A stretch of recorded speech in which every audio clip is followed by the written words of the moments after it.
और हमारे परिवार वाली बच्चा है, ये थोड़ी ना है हम नहीं।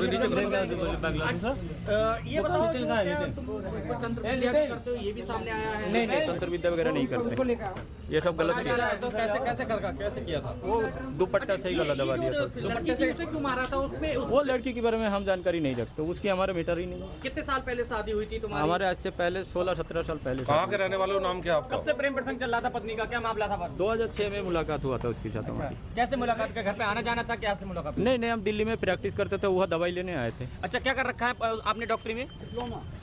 डिप्लोमा टेक्निकल डिप्लोमा कर रखा है क्या? आरएमपी आरएमपी तो बहुत छोटी पोस्ट होती है। बस वही है हमारे पास, जो सच चाहिए वही आपने बोलेंगे। नार्कोटिक्स क्या करा था? नार्कोटिक्स की जांच करना है, क्या हमारे साथ कोई बात ही नहीं हुआ उसकी।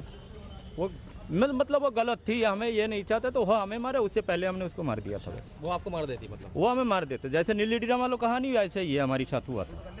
वो 2-3 बार घेरबंदी करा था मगर हम बच निकले, तीसरी बार हम उसको मार दिया। क्यों मारी थी? क्यों हत्या की थी? सर मैं डॉक्टरी सर सीखता था। अच्छा, कंपाउंडर थे। अरे डॉक्टर कंपाउंडर थे तुम? कैसे हत्या की थी, क्यों की थी? अरे रुको तो, सर क्यों हत्या की थी? सर मैं सर वो सर उनका चरित्र सर ठीक नहीं था। किसका चरित्र ठीक नहीं? डॉक्टर नहीं कहा, डॉक्टर नहीं कहा। डॉक्टर की पत्नी का? जी, तो उन्होंने बोला तो सर मैंने साथ दे। तुम क्या करते थे? मैं सर कंपाउंडरी करता था डॉक्टर के पास। कितने समय से कर रहे थे? सर, करीब 2 साल हो गए थे। कितने से कैसे प्लानिंग की? थाना केलड़िया से संबंधित है, जहां मुकदमा अपराध संख्या 9/25 वादी अजीज अहमद के द्वारा अपनी 16 वर्षीय पुत्री के गुमशुदा हो जाने के फलस्वरूप अज्ञात के विरुद्ध लिखाया गया था, जिसमें मुकदमा अपराध संख्या 9/25 अंतर्गत धारा 137(2) BNS ये 8 जनवरी 2026 को थाना केलड़िया में दर्ज किया गया था। इस मुकदमे की विवेचना SR केस में तरमीम हो गई, जब काफ़ी दिनों बाद नियमानुसार गुमशुदा की तलाश करते हुए उसकी बरामदगी नहीं सुनिश्चित हो पाई। फिर इसकी विवेचना तत्कालीन प्रभारी निरीक्षक राजबली सिंह द्वारा ग्रहण करके और गहनता से की जानी प्रारंभ की गई। इसी दौरान इसमें वादी ने हैबियस कॉर्पस डाल दिया माननीय हाईकोर्ट में, और जिसमें SSP सर और मेरे द्वारा विवेचनात्मक प्रगति से जाके माननीय हाईकोर्ट को अवगत कराया गया।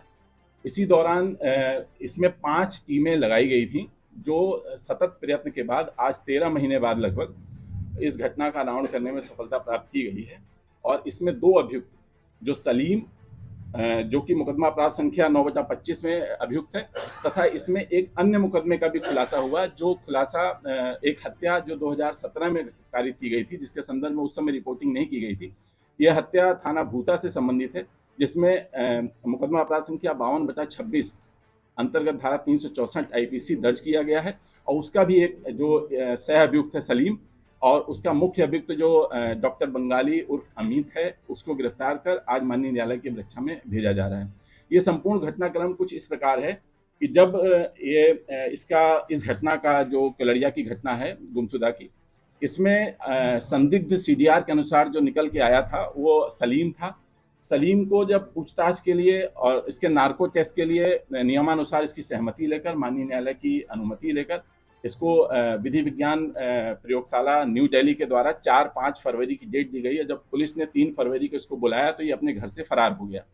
फरार होने का कारण जानने के लिए पुलिस ने जब गहनता से पूछताछ की तो पता चला कि ये अन्य एक घटना में शामिल था, और वो घटना एक तथाकथित डॉक्टर बंगाली एलियास अमित ने अपनी पत्नी की हत्या इसके सहयोग से की थी।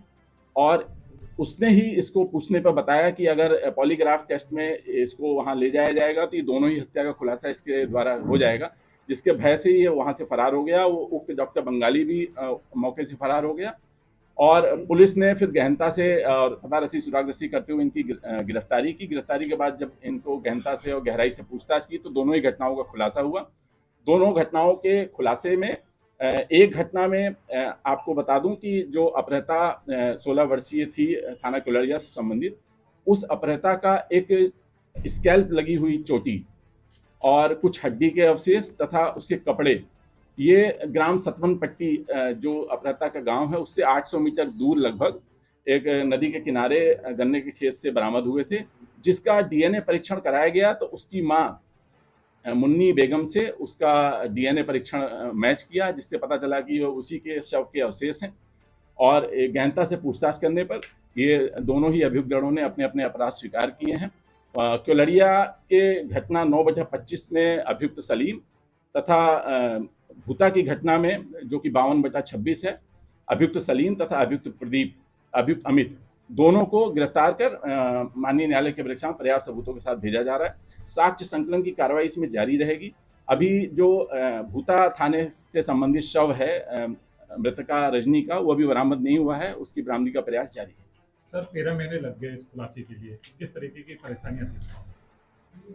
देखिए, इसमें कई बार अभियुक्त से जो संदिग्ध है उससे कई बार पुलिस ने पूछताछ की और पूछताछ के क्रम में कहीं कुछ ऐसा रह जाता था जिससे उसको संदिग्ध ही मानते हुए बेचना जारी थी। फिर जब पॉलीग्राफिक टेस्ट की बात आई जिसमें समय लगता है, पॉलीग्राफिक टेस्ट के पहले जो डीएनए परीक्षण हुआ उसमें भी प्रक्रिया में समय लगता है और इस समय लगने के दौरान जब ये चीज स्थापित हुई कि डीएनए परीक्षण में उसकी हत्या का एक पुष्टि हुई कि हत्या हो गई है, तब जो आसपास के ही क्योंकि हत्या का करके शव जो है पास में ही 800 मीटर दूर ही शव के अवशेष मिले हैं, तो ये तथ्य उजागर आया कि कोई पास का ही व्यक्ति है। तो फिर जितने संदिग्ध पास के थे उनको फिर से खंगाला गया और उसके अनुक्रम में पॉलीग्राफिक टेस्ट के लिए रिपोर्ट दी गई और फिर ये अपराध बोध की वजह से वो भाग गया अभियुक्त। और फिर बाद में जब गहराई से पुलिस ने विवेचना की तो उसको पकड़ के उससे पूछताछ की तो ये खुलासा हुआ और आज पर्याप्त सबूतों के साथ दोनों ही अभियुक्तों को माननीय न्यायालय के समक्ष। देखिए, इस पूरी घटना के संदर्भ में क्योंकि 13 महीने विवेचना चली है, अनेकों संदिग्धों को जो सीडीआर एनालिसिस के आधार पे जिस पीड़िता से बात जिनकी होती थी उनको लाके पूछताछ की गई है। उसके संदर्भ में कई अन्य लोगों को भी लाके पूछताछ की गई। उसी क्रम में सलमान को भी लाके पूछताछ की गई थी और वो अनुवर्ती विवेचना उसमें थाना भूता से की जा रही है। सर, सलमान के परिवार की तरफ से एफआईआर कराई गई थी, जो मृतका है उसके परिवार के ऊपर, क्या उस केस को भी अब किस तरीके से देखा जाएगा, आगे किस तरीके से? देखिए, विवेचना उसकी पिछली है और जो भी तथ्य आएंगे उसमें समाहित करते हुए अग्रिम विधिक कार्रवाई की जाएगी। सर, इसने हत्या क्यों करी थी मृतका? देखिए, इसमें वो प्रेम प्रसंग इनका सीडीआर से ही एनालिसिस से ही क्लियर आ रहा है। परिजनों से भी वार्ता की गई तो उन्होंने प्रथम दृष्टया इस पर शक जाहिर किया था। बाद में इसने स्वीकार भी किया है कि इनका प्रेम प्रसंग था और वो उस दिन दबाव बना रही थी कि हमें लेके कहीं बाहर चलो, और इस दबाव के वशीभूत वो अपने आप को कंट्रोल नहीं कर सका। उसने रास्ते से हटाने के लिए इसके साथ ये घटना का। सर, पीड़ित परिवार का कहना है कि पुलिस ने हमारे लिए भी प्रताड़ित किया इस केस में, क्या कहना चाहेंगे? देखिए, जो भी तथ्य इसमें उस समय खासतौर से भूता वाले प्रकरण में जो तथ्य आए थे उसमें विवेचना एक प्राथमिकी दर्ज की गई है, उसमें आवश्यक विधिक कार्रवाई पिछली थी।